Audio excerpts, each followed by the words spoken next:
Oke, bismillahirrahmanirrahim. Assalamualaikum warahmatullahi wabarakatuh.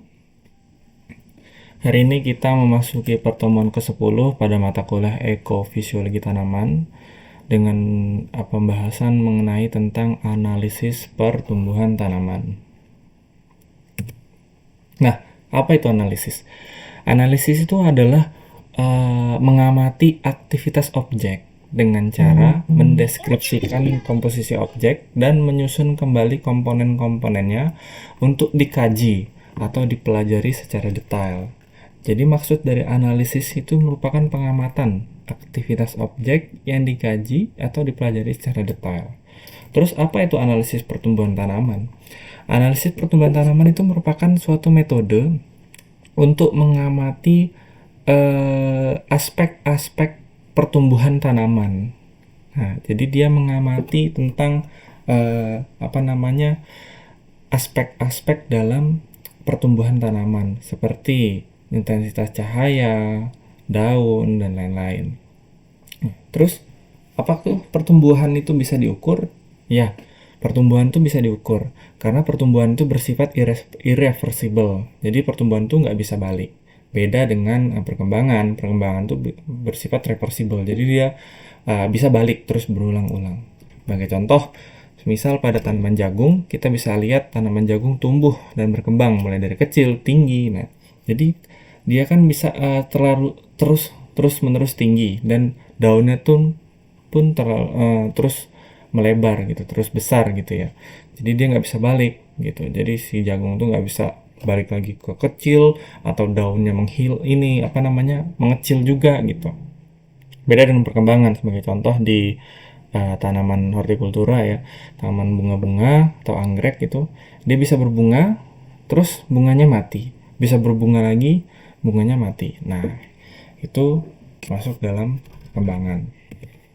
Nah, sebelum kita masuk ke topik, kita bisa lihat dulu video tentang laju pertumbuhan tanaman, proses pertumbuhan tanaman gitu untuk merefresh teman-teman sekalian. Kita play dulu.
Dari video tadi, teman-teman di sini semua bisa tahu ya gimana itu pertumbuhan tanaman, mulai dari benih, terus menuju fase remaja, dewasa, terus menghasilkan biji, terus dan nanti pada akhirnya akan mati. Nah, untuk pola pertumbuhan tanaman ini digambarkan dalam bentuk kurva S atau kurva sigmoid ya, yang dimana ini dibagi dalam 3 fase. Yang pertama, fase pertumbuhan lambat atau ini fase pertumbuhan awal kita sebutnya. Terus yang kedua, fase pertumbuhan cepat atau periode kritis. Nah, di sini ini merupakan fase di mana tanaman itu memerlukan perhatian khusus gitu. Jangan sampai kita pelaku budidaya itu kecolongan di fase periode kritis ini. Kecolongan dalam arti kita tidak memberikan nutrisi yang terbaik untuk tanaman, kita tidak memperhatikan tanaman. Nah, sebagai contoh, pada periode kritis ini kita harus melakukan perawatan seperti pengendalian gulma, pengendalian hama penyakit tanaman, ataupun pemupukan. Nah, terus yang ketiga yaitu fase pemasakan. Nah, di sini kita bisa melihat parameternya yang diamati. Di sini ada buah, batang, daun, akar. Yang mana untuk pola pertumbuhan itu emang sangat cepat di periode kritis. Maka dari itu kita harus mengamati nih, menganalisis gimana sih metode-metode yang harus kita analisis yang bisa nantinya meningkatkan produksi dari tanaman budidaya kita. Nah, analisis pertumbuhan itu merupakan variabel yang bisa diukur. Nah, yaitu untuk mengetahui peristiwa yang terjadi sepanjang pertumbuhan yang nantinya itu bisa mempengaruhi hasil akhir dan hasil panen tanaman tersebut. Biasanya pengamatan itu dilakukan 3-7 hari pada tanaman yang berumur pendek dan 3-4 minggu pada tanaman yang berumur panjang. Tujuannya apa sih? Nah, tujuan dari mengetahui analisis pertumbuhan ini kita bisa peroleh pemahaman yang lebih baik mengenai perkembangan yang menyangkut hasil panen selama daur pertumbuhan tanaman. Jadi kita bisa mengetahui tuh pola pertumbuhan, laju pertumbuhan, atau variabel yang akan menentukan hasil panen pada saat nanti melakukan budidaya tanaman gitu.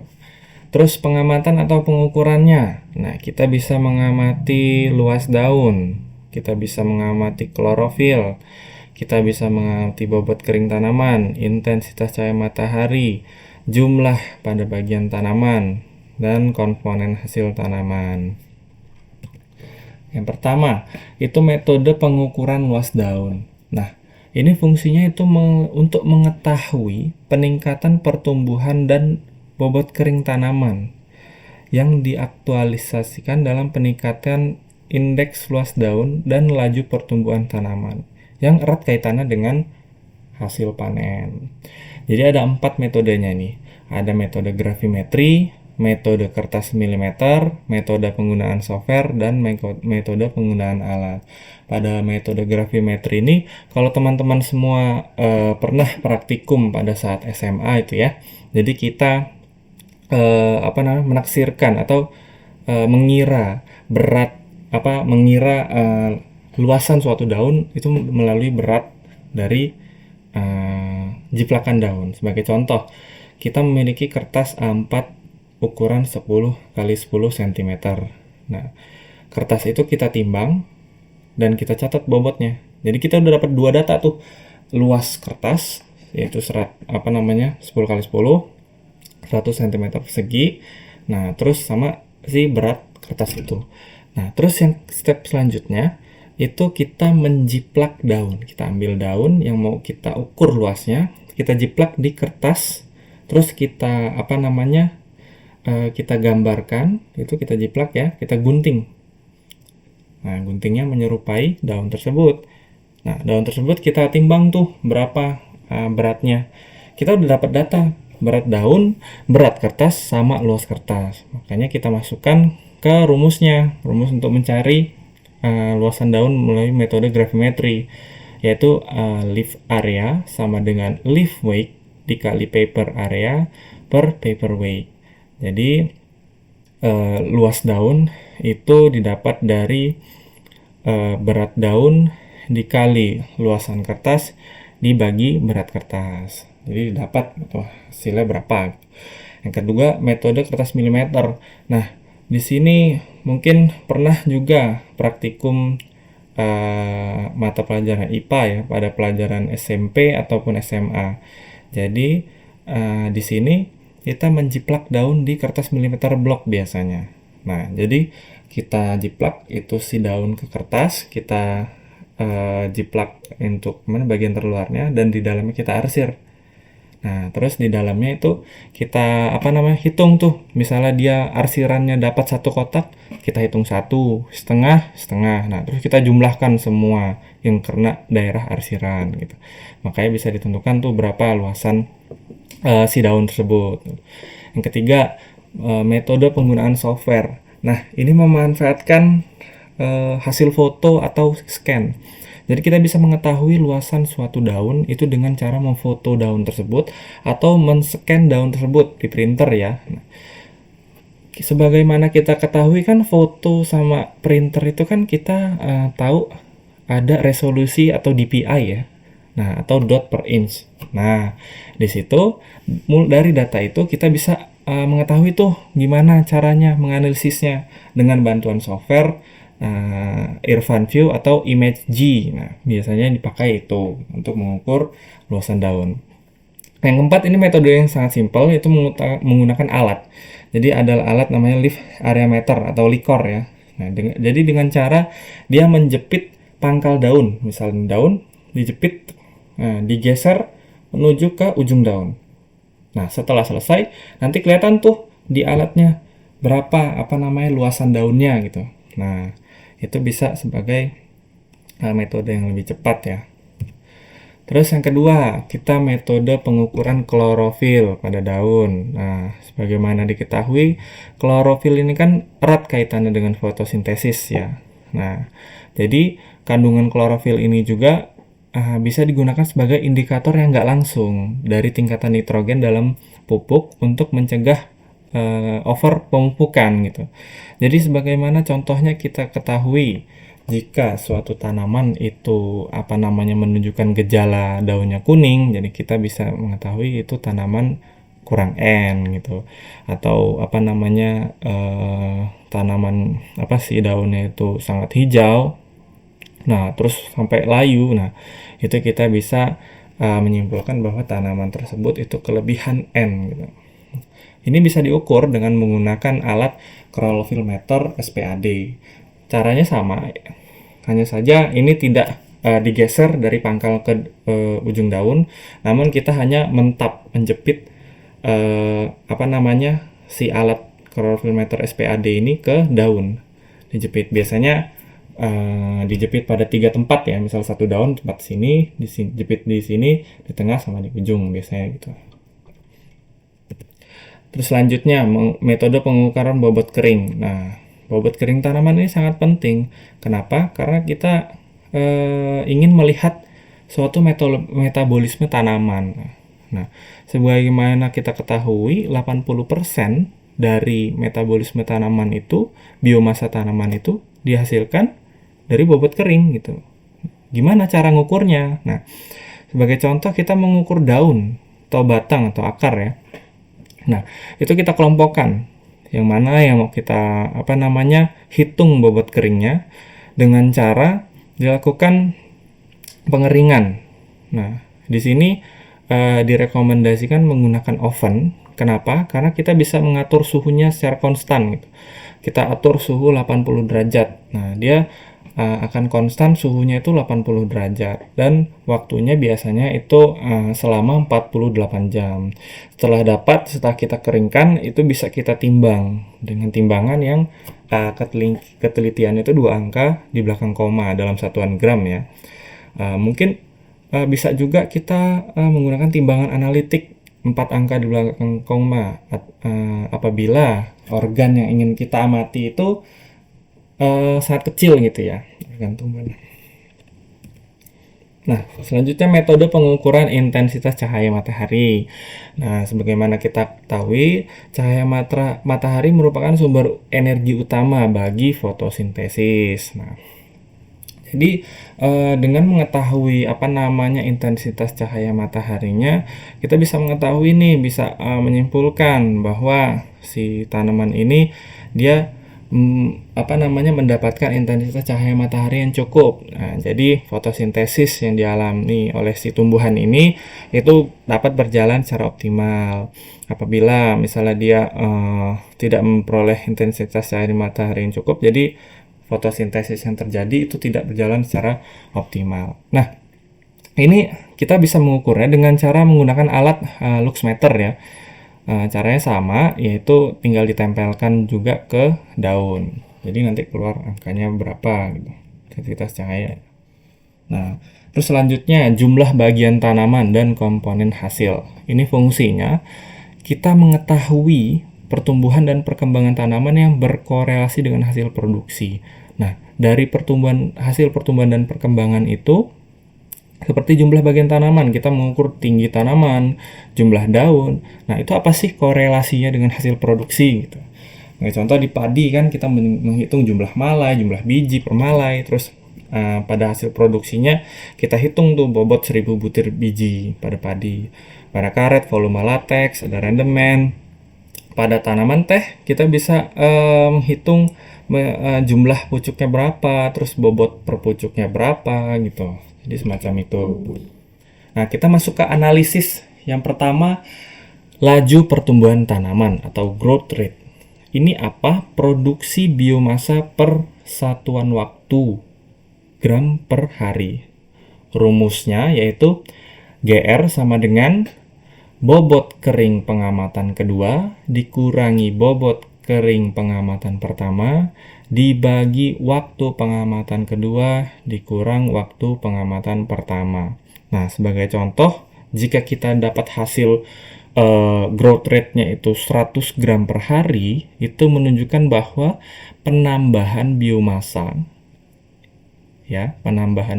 pada tanaman itu sebanyak 100 gram per hari. Terus yang kedua, laju pertumbuhan relatif atau relative growth rate. Ini merupakan penambahan berat tanaman per unit berat awal dalam interval waktu tertentu. Satuannya gram per hari. Nah, untuk rumusnya digunakan yaitu RGR sama dengan Len. Kenapa Len? Karena untuk RGR ini rumusnya 1 per W dikali DW per DT.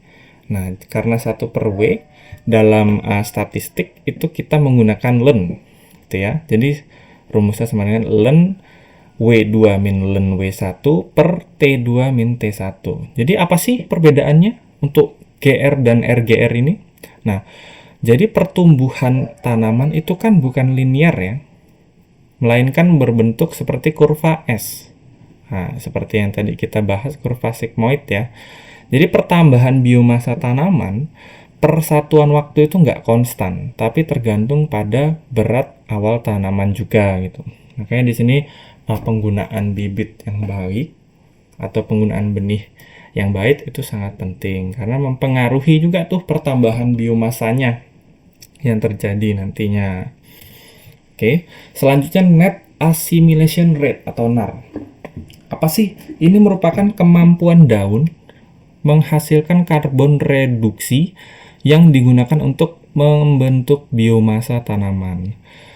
Karena organ inilah tempat utama fotosintesis. Jadi kemampuan daun untuk berfotosintesis yang membentuk biomasa tanaman.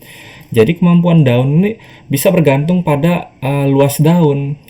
Apabila luas daunnya tinggi, luas daunnya tinggi, itu kemampuan daunnya itu diharapkan semakin tinggi dalam menghasilkan biomasa gitu.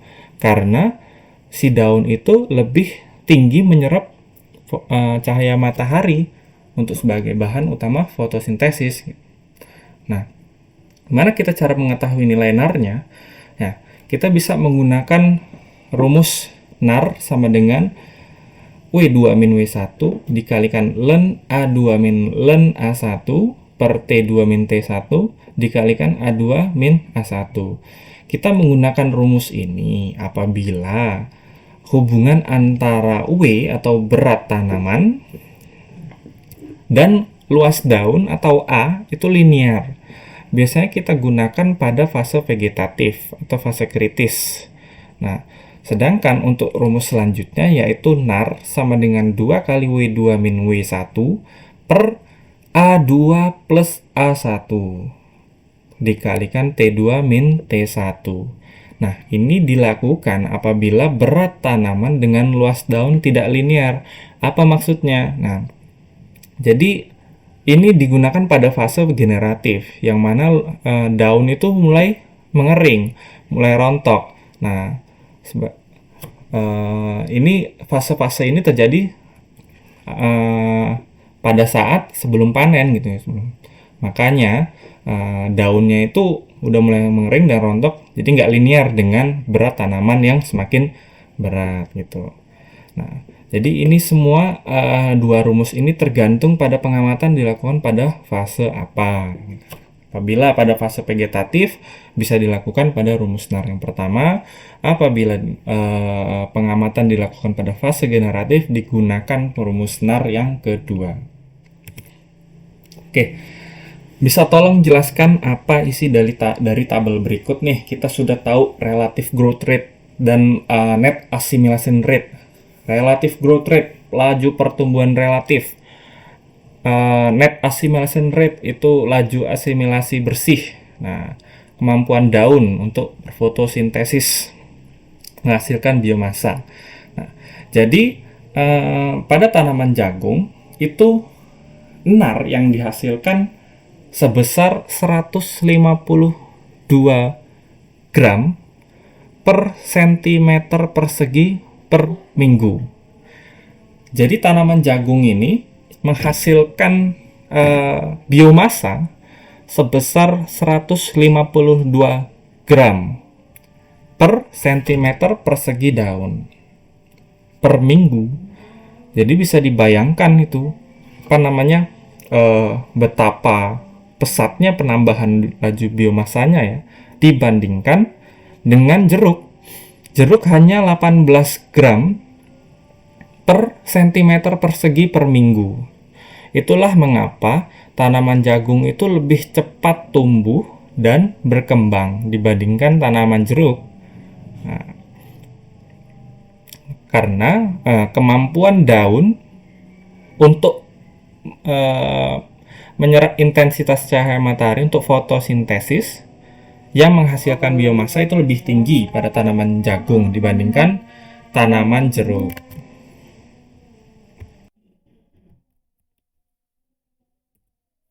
Oke, selanjutnya yaitu indeks luas daun atau leaf area index (LAI). Ini apa? Maksudnya itu perbandingan luas daun total dengan luas tanah yang ditutupi. Jadi rumusnya yaitu LAI sama dengan luas daun dibagi luas lahan. Dalam hal ini yaitu luas lahan yang terproyeksi oleh daun, yang ditutupi oleh daun. Nah, untuk LAI dia nggak ada LAI tinggi itu biomasa tinggi, LAI rendah itu biomasa rendah. Nah, yang ada yaitu LAI optimum. Apa itu LAI optimum? Apabila LAI-nya optimum itu biomasanya tinggi, biomasa yang dihasilkan itu tinggi. Jadi misal untuk LAI optimum itu 1 ataupun sampai 3 gitu. Untuk 4, 5, dan 6 itu malah nggak bisa menghasilkan biomasa yang tinggi karena naungannya begitu tinggi gitu. Selanjutnya nisbah luas daun atau NLD atau leaf area ratio atau LAR. Itu suatu parameter pertumbuhan yang dapat digunakan untuk mencerminkan morfologi tanaman yang berhubungan dengan intersepsi cahaya. Nah, Jadi di sini kita mengamati suatu daun yang mencerminkan morfologi tanaman yang berhubungan dengan intersepsi cahaya. Jadi penyerapan cahayanya itu. Apabila penyerapan cahayanya tinggi, diharapkan hasil fotosintesis itu tinggi, biomasa juga tinggi gitu. Nah, dengan rumus LAR sama dengan luas daun dibagi bobot kering tanaman.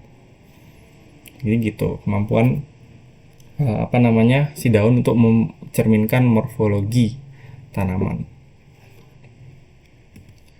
Nah, ini merupakan tabel hasil penelitian orang ya. Saya kutip, saya ambil. Di sini dia mengamati tanaman Helianthus anus ini merupakan tanaman bunga matahari atau sun plant, atau tanaman yang membutuhkan intensitas cahaya matahari yang tinggi. Terus ada pengamatan pada tanaman Inpartiens parviflora. Ini merupakan tanaman yang shade plant atau tidak memerlukan intensitas cahaya matahari yang tinggi. Nah, untuk tanaman Helianthus ini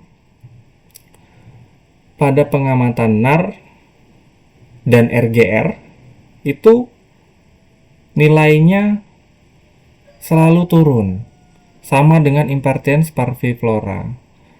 Namun untuk persentase penurunannya itu tidak sebesar dengan tanaman Inpartiens parviflora. Jadi apabila tanaman Helianthus ini diberi perlakuan intensitas cahaya matahari yang rendah, dapat dilihat bahwa produksi NAR-nya ini, net assimilation rate-nya ini, kemampuan daun untuk menghasilkan biomasa, itu semula pada penyinaran 100% dihasilkan 7,97 mg per cm persegi per minggu. Nah, diturunkan menjadi 24% menjadi 2,86%. Nah, persentasenya dari 100 ke 36%, yang mana ini berkurang sebanyak 64%. Sedangkan pada tanaman Inpartiens parviflora, nah, itu penurunannya hanya sebesar 46%. Begitu juga dengan relatif growth rate-nya, laju pertumbuhannya. Nah, untuk tanaman Helianthus diturunkan intensitas cahayanya itu semakin turun drastis dari 164 ke 35. Sedangkan untuk Inpartiens parviflora itu hanya dari 100 ke 98 ke 79. Jadi hal ini menunjukkan bahwa apabila tanaman tersebut dengan karakteristik dia itu tanaman yang membutuhkan intensitas cahaya matahari tinggi diberi perlakuan dengan intensitas cahaya matahari rendah, itu akan menurunkan laju pertumbuhan dan menurunkan laju asimilasi bersih, yang mana ini akan berakibat pada penurunan biomasa nantinya dibandingkan dengan tanaman yang tidak memerlukan intensitas cahaya matahari yang tinggi. Sampai saat ini jelas ya? Oke, mungkin itu saja yang bisa saya sampaikan pada pertemuan hari ini. Kurang lebihnya saya mohon maaf. Assalamualaikum warahmatullahi wabarakatuh.